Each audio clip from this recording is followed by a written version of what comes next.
दिल्ली की सड़कों पर आज सियासी गर्मी चरम पर दिखी। महिला आरक्षण बिल को लेकर कांग्रेस ने जोरदार प्रदर्शन किया। प्रधानमंत्री नरेंद्र मोदी के राष्ट्र संबोधन के अगले ही दिन कांग्रेस नेताओं और कार्यकर्ताओं ने सड़कों पर उतरकर सरकार के खिलाफ मोर्चा खोल दिया। इस दौरान प्रदर्शनकारियों ने जमकर नारेबाजी की। कई जगह पुतले भी जलाए गए, जिससे माहौल और गर्मा गया। इस विरोध प्रदर्शन की खास बात रही कि इसमें महिलाओं की बड़ी भागीदारी रही। कुछ इलाकों में तनाव का माहौल दिखा, लेकिन भारी सुरक्षा व्यवस्था के बीच स्थिति को काबू में रखा गया। आगे सुनिए कि इस पूरे प्रदर्शन के दौरान कांग्रेस नेता और कार्यकर्ता क्या कुछ कह रहे हैं। प्रधानमंत्री कह रहे हैं कि 40 साल पुरानी गलती सुधारने का मौका दिया, लेकिन कांग्रेस ने निराश कर दिया। उनको बोलिएगा, राजीव जी ने ही आरक्षण दिया महिला को। 40 लाख में से 15 लाख महिलाएं पंच और सरपंच कांग्रेस की वजह से बनी है। हमारी कांग्रेस की अध्यक्ष महिला रही है। भाजपा आरएसएस में आज भी एक अध्यक्ष महिला नहीं दे पाए। हम लोग घरेलू हिंसा कानून, कन्या भ्रूण हत्या कानून, दहेज हत्या कानून, हम सब कानून लेकर आए। लेकिन आपने क्या किया? अपने बलात्कारी विधायक नेताओं को समर्थन देकर महिला वंदन करते हैं। शर्म आती है आपके मुंह से। ये बातें अच्छी नहीं लगती और आपसे उम्मीद भी नहीं की जा सकती थी। हम महिला आरक्षण कानून लागू करा कर रहेंगे। 543 सीटों में हम इस आरक्षण को 33% लागू करेंगे और 180 बहनें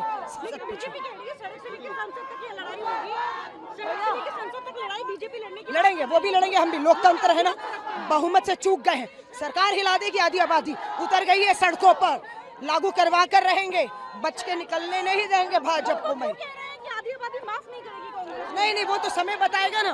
भाजपा को माफ नहीं किया, भाजपा को महिलाओं ने वोट नहीं दिया, इसलिए तीसरी बार बहुमत नहीं मिला मोदी जी को। खोखले जुमलेबाजी और नारेबाजी से नहीं चलता। देखिए, निश्चित ही हम सब ने, इस देश ने देखा कि किस तरीके से भारतीय जनता पार्टी महिला बिल के आड़ में परिसीमन बिल लाने की कोशिश कर रही थी। माननीय राहुल गांधी जी के नेतृत्व में पूरे विपक्ष ने उसका कड़ा विरोध किया और लिहाजा उसको गिरना पड़ा। लेकिन ये आंशिक हमारी जीत है, क्योंकि ये सरकार लगातार कोशिश में है कि इस पूरे देश का भूगोल बदल दे।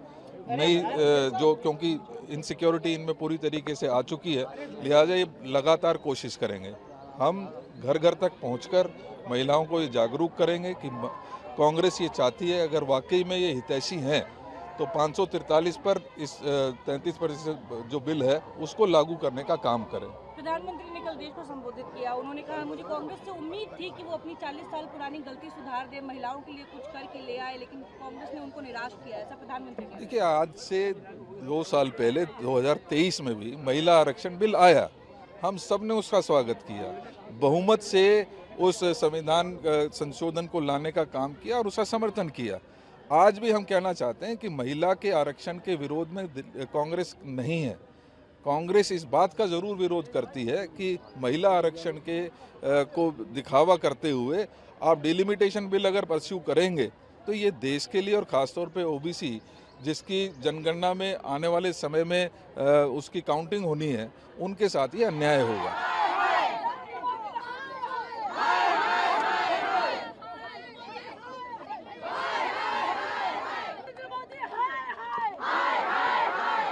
आज हम इनके महिला आरक्षण कानून बिल के लिए जो पास हो चुका है 2023 में, जो कि ये लागू नहीं कर रहे हैं, अपना जो पाप है ना वो कांग्रेस के ऊपर थोपना चाहते हैं। कल पीएम ने हमारे देश को संबोधन किया, क्यों वो एक प्रेस कॉन्फ्रेंस नहीं रखते? आपके सामने प्रियंका गांधी ने एक प्रेस कॉन्फ्रेंस में आप लोगों के जवाब दिए, जो आप पूछना चाहते थे उनके जवाब दिए, जो भी आपकी इंक्वायरीज थी उनका जवाब दिया। लेकिन हमेशा मन की बात हो या देश को संबोधन की बात हो, नरेंद्र मोदी लोगों को गुमराह करते हैं, अपनी बात चले जाते हैं। क्यों वो मीडिया में आके अपनी जवाबदेही नहीं देते हैं? जो बिल 2023 में पास हो चुका है उसको अब आप लागू करने का समय है और महिला इस कानून के लिए सड़कों पे उतर चुकी है। Since 2014, Prime Minister Narendra Modi is heading the nation. BJP is governing. So many years have passed from 2014 to 2026. We women of India have been cheated. So that is why we have been saying, Congress has been repeatedly saying in 2023 when the bill was brought also, we are saying delink census and delimitation and implement 1/3 reservation in the 543 seats of Lok Sabha and also same way in the assemblies across the country. But no, this government is not serious about women reservation. BJP and Narendra Modi ji is only trying to create a narrative that they are for women. They are not actually for women. They are against women. They stay silent when there's attack on women. So we are demanding, Mahila Congress is demanding under the leadership of National President Alka Lambaji.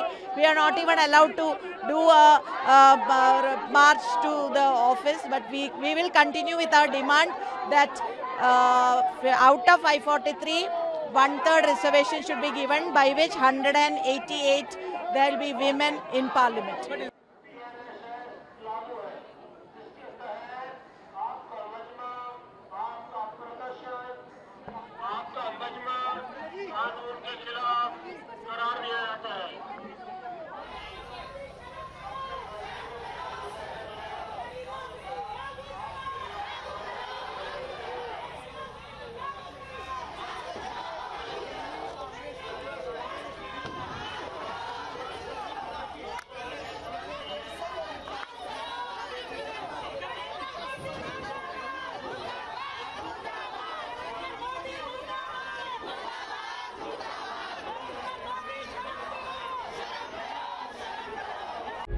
प्रभातखबर.com, विश्वास वही, रफ्तार नहीं।